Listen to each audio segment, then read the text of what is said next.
Nascimento, crescimento, desenvolvimento, trajetória de intensas atividades, de frutos, de multiplicação. Prédios podem ter vida, prédios podem ser duplos, prédios podem estar em comunidade. Um prédio pode ter significados, um prédio pode ter história.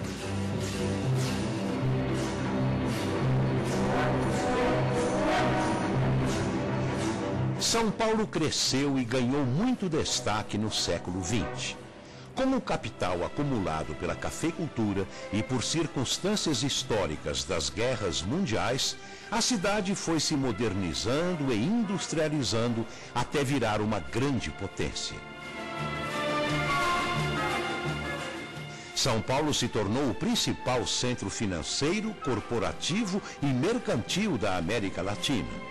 E seu espaço urbano teve que acompanhar esse crescimento. Toda essa evolução e progresso provocaram uma intensa urbanização da cidade, que foi se tornando a mais populosa do Brasil e uma das mais populosas do mundo.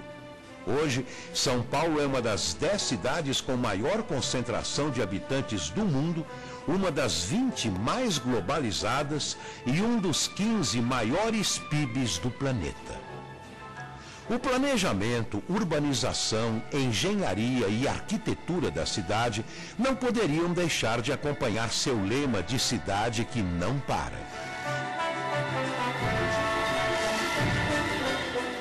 São Paulo era uma cidade muito pequena, era uma vila. E a partir de 1850, quando o café começou a ter um desenvolvimento econômico importante, São Paulo foi se tornando a grande cidade brasileira e da América Latina. Pois bem, esse desenvolvimento lento durante 3 séculos, que com o café teve um grande desenvolvimento e depois, com o início da industrialização, outro grande desenvolvimento, fez com que o nosso centro, onde estavam concentrados os setores comerciais, financeiros, fosse se expandindo.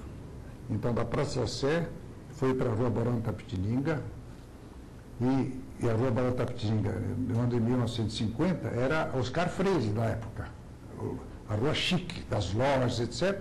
E a Rua 15 de Novembro era o grande centro dos bancos existentes até então.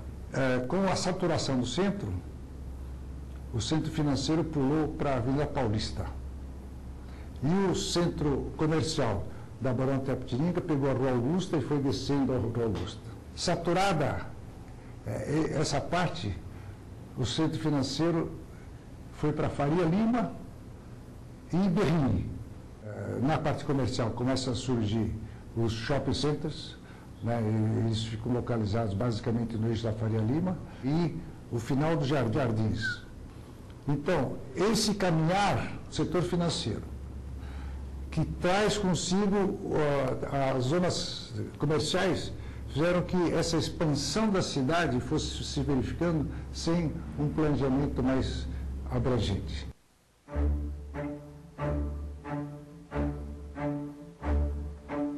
A cidade que não para tem também uma justiça que não para. Casos surgindo, sendo julgados, recorridos e solucionados a todo momento. Uma cidade que trabalha, que cresce, se reproduz, batalha, compete, conquista, que ama. São questões econômicas, sociais, trabalhistas, familiares, passionais, que surgem diariamente na cidade.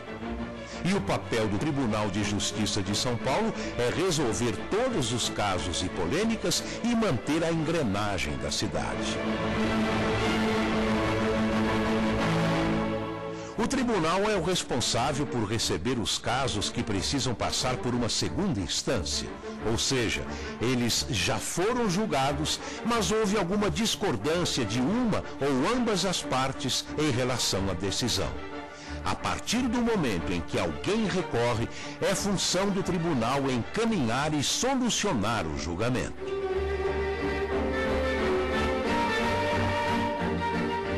As principais mudanças que ocorreram nos últimos anos em relação à Justiça de São Paulo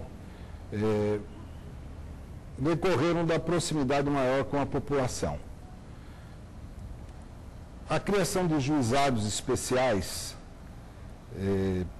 facilitando o acesso à justiça, os centros de conciliação que estão se tentando para evitar, às vezes, até que se chegue à justiça, as dificuldades que a população possui. Existem também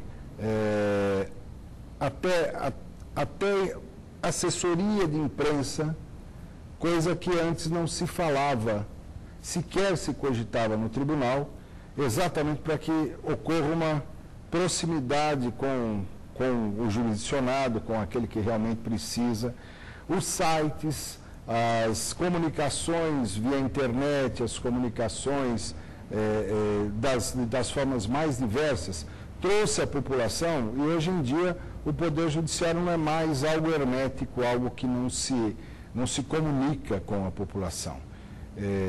Aqui eu costumo receber inúmeros e-mails, às vezes das próprias partes, solicitando informes dos seus processos via e-mail.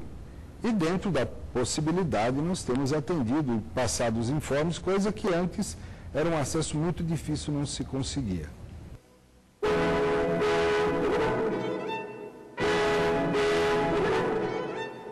Para dar conta de todos os casos que passaram pelo Tribunal de Justiça de São Paulo, desde sua instalação em 1874, sua casa teve que crescer e se multiplicar ao longo de décadas.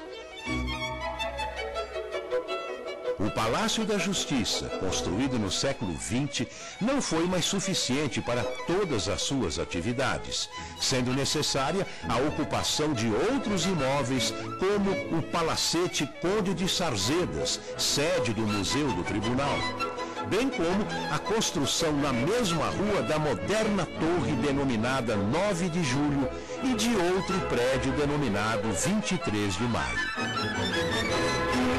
Também foi preciso a ocupação de 3 outros prédios na rua Conselheiro Furtado e ainda a adaptação de prédios importantes como o antigo Hotel Hilton, hoje conhecido como Edifício MMDC. Tudo isso sem falar em prédios menores responsáveis por cartórios e a parte administrativa. Muitos arquivos, paredes, corredores, colunas, chão, portas e janelas para darem conta de tanta história. No próximo bloco, adentramos mais esses espaços em uma incursão no mundo da justiça e uma excursão por seus prédios.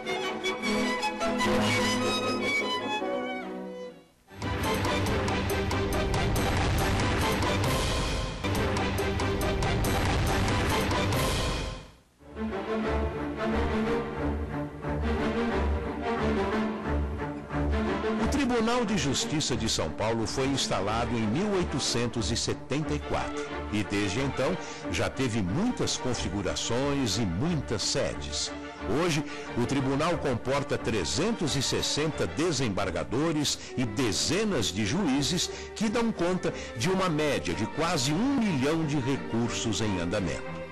São diversos gabinetes, seções, câmaras, sendo que para cada câmara há em média 5 desembargadores responsáveis.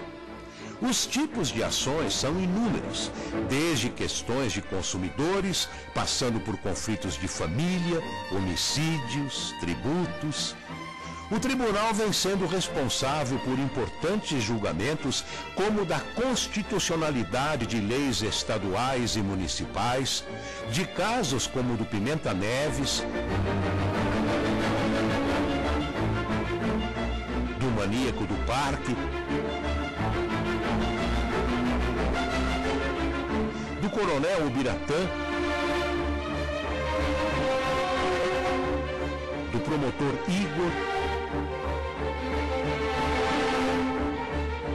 da Suzane Richthofen, do caso Isabela Nardoni, entre outros. O tribunal faz história junto com a história de São Paulo e aumenta suas casas para tantas filiações. Com a unificação dos tribunais, houve a necessidade de readequação da estrutura para atender os 360 desembargadores que passaram a fazer parte do tribunal, ficando divididos em direito privado, nos prédios da Conde de Sarzedas, números 100 e 38, e o de direito criminal nos prédios que já eram locados pelo Alçada na Conselheiro Furtado. E direito público permaneceu na Paulista, até que o tribunal alugou o prédio do antigo Hotel Hilton. Aqui no Conde de Sarzedas 100, foi a primeira implantação da padronização de móveis de gabinetes. Todos os gabinetes aqui passaram a ter um padrão que serviu de base para a expansão para os demais gabinetes dos desembargadores, dos móveis. Sem dúvida alguma, a justiça brasileira vem caminhando pela democratização, vem caminhando pela modernização, e a arquitetura deve, sem dúvida, acompanhar esse desenvolvimento que a justiça vai desenvolvendo. E isso que eu procurei fazer, procurei refletir no projeto que eu fiz no edifício junto ao Fórum de São Paulo. Aquela curva com vidro espelhando faces da cidade e fazendo com que lá dentro os próprios desembargadores, nos seus gabinetes curvos, sentissem bastante à vontade no seu mobiliário. E eu acho que esse caminhar junto da arquitetura com o conteúdo da justiça é um aspecto importante, é um aspecto interessante do próprio desenvolvimento brasileiro.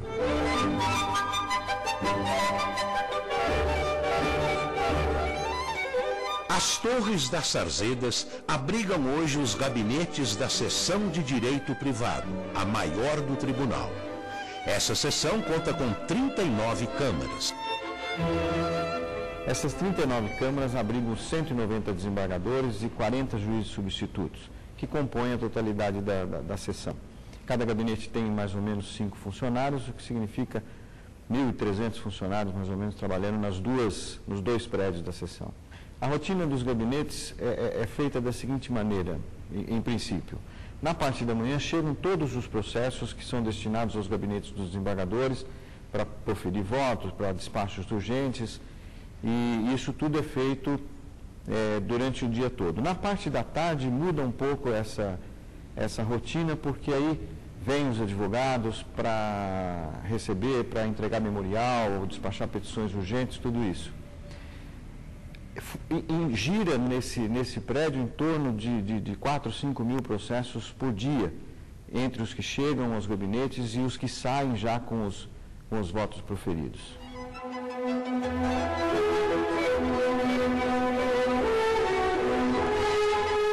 Outro complexo importante do Tribunal de Justiça são os prédios da Conselheiro Furtado. Ali estão os gabinetes da seção de direito criminal, composta por 16 câmaras. Até os anos 60 era costume dos magistrados trabalhar em casa, especialmente os do tribunal. Cada um tinha o seu escritório ou alguns alugavam até um espaço para trabalhar. Com o crescimento do tribunal, essa movimentação de processos, encaminhando os processos para cada residência em São Paulo, se tornou um problema, uma dificuldade, um custo. Compensou o aluguel de prédios para centralizar os colegas num determinado lugar. E hoje nós temos essa facilidade que os processos, uma vez distribuídos e saindo do arquivo do Ipiranga, eles vêm direto para o gabinete e aqui são examinados pelos desembargadores. Nós temos uma distribuição muito grande no crime, nós temos uma distribuição de 35 recursos mais 15 habeas corpus semana, em média, por magistrado.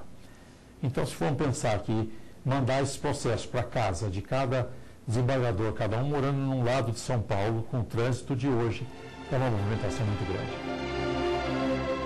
Articulação e grandiloquência da Justiça de São Paulo expressa em cada um de seus diversos prédios. No próximo bloco, marcos da arquitetura da cidade adaptada para as atividades do Tribunal de Justiça.